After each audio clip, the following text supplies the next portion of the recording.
This is definitely an obsession. There is just a need to have these pieces run through my fingers, for me to own them enough so that I can touch them, look at them, feel them, and be one with them. I live, eat, and breathe antique clothing. Deborah Burke's passion for playing dress-up began at the age of 10. Since then, she has hunted down more than 2,500 pieces of antique clothing and accessories. It's a collection that spans over 2 centuries, from the 1780s through the Victorian and Edwardian eras. This is actually the first piece that I ever bought when I was 10 years old. The spark that ignited Deborah's obsession for collecting was this 1910 Edwardian white overdress she bought for $10. Something about that dress that just said, you know, I'm for you and you're for me and we belong together. Deborah is energized when she finds exquisite examples of antique design, fabric, and style. It's a cut velvet and a wool. Absolutely extraordinary detailing on this. This is about $1,500. Deborah loves to slip into this lace and silk princess bustle gown, which was made in 1876. Today, it's worth about $1,800. Her Massachusetts home is filled with items that evoke an era at a glance, such as these incredible hats, shoes, handcrafted and meticulously manufactured handbags, and bathing suits. They all transform her home back in time. I was in a very small condominium when I was in my early 20s, and I started putting that first push pin in the wall, where I would put that first piece up on the wall, and then I thought, well, that needs something next to it, and so I put the next push pin on the wall, and it just went, crazy from there. This crazy, passionate, and mad collector can't stop. Deborah says she would rather buy antique clothing than eat. Her appetite has grown so big that she's currently adding on to her home. You look wonderful tonight. Luckily for Deborah, her husband Robert Hoy is an architect. But early on, his designs for Wedded Bliss did not include her insatiable need for antique clothing. When we first met, I was talking to him about some things, and he had said the words to me, "I don't really like things Victorian." And it was like the kiss of death. I've obviously caved in completely if you look at me.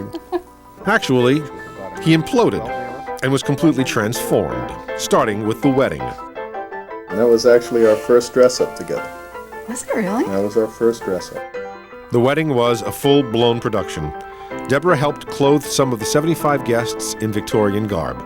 She rented, furnished, and authentically decorated a 19th century home. But that was just the beginning. On their honeymoon, Deborah traveled with antique wear and sported some of the outfits while riding on the Orient Express. It was about 92 or 93 degrees, and there I went out of the hotel with my full regalia 1940s dress with the heavy stockings and the heavy shoes and the full fur around my neck, and I have never seen such reactions from people. And I was fine, and my husband's going, isn't this a little bizarre for you? I was like, no, I'm a star. Antique clothing defines Deborah. She lives for it. In her never-ending quest to find unique collectibles, Deborah found this antique life vest, designed to fit under an elegant gentleman's suit while on a post-Titanic ocean cruise.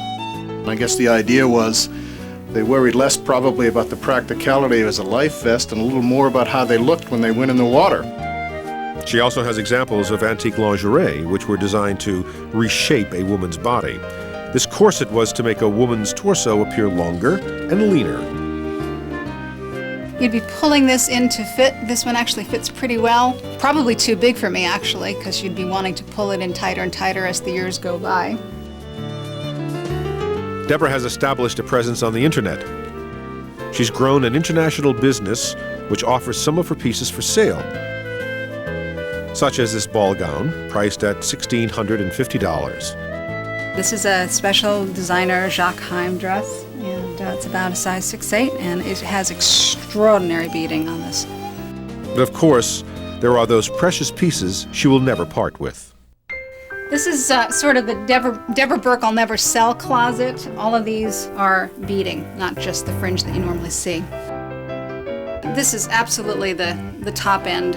This is another Edwardian ball gown. I will never sell these gowns. They will die with me. Her collection is more than just pieces of clothing. They are part of world history and a big part of her world. They are as close to me as any baby would be. They are my babies. They've been with me for 20, 25 years. They're a part of me. I am definitely an incurable collector, no question. A walk back in time for antique dress collector Deborah Burke isn't as easy as it looks. Learning how to take proper care of her delicate clothes has sometimes come from painful mistakes. Sunlight is the kiss of death. Everything's great and it's a gorgeous garment. And if I turn it around, which is where the sun hit it, it's in total shreds. And that is just from the sun. It's totally gone, both the lace and the under fabric. Learning the correct way to store highly valued garments can certainly mean the difference between life and death for your priceless clothes. The thing about antique clothing is how you store them. That's really the key. For any antique garment that is very lightweight, you can hang them. Must be on padded hangers. Do not please use wire hangers. And you can actually put them in a closet. Never ever use plastic around the clothes. That's the kiss of death. No plastic, because its inherent chemicals can ruin clothes.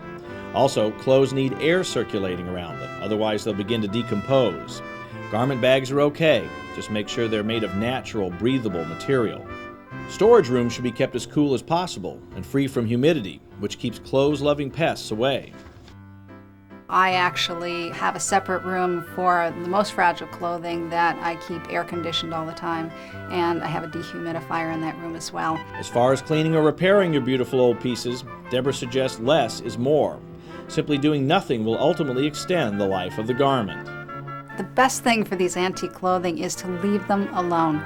Once the material gets fragile or time takes its toll, you don't know how it's going to react ever to a cleaning process, water, or anything. Bottom line, try to get an item that doesn't need too much tending to. So, word to the wise, buy the items that you can afford in the best condition that you can find.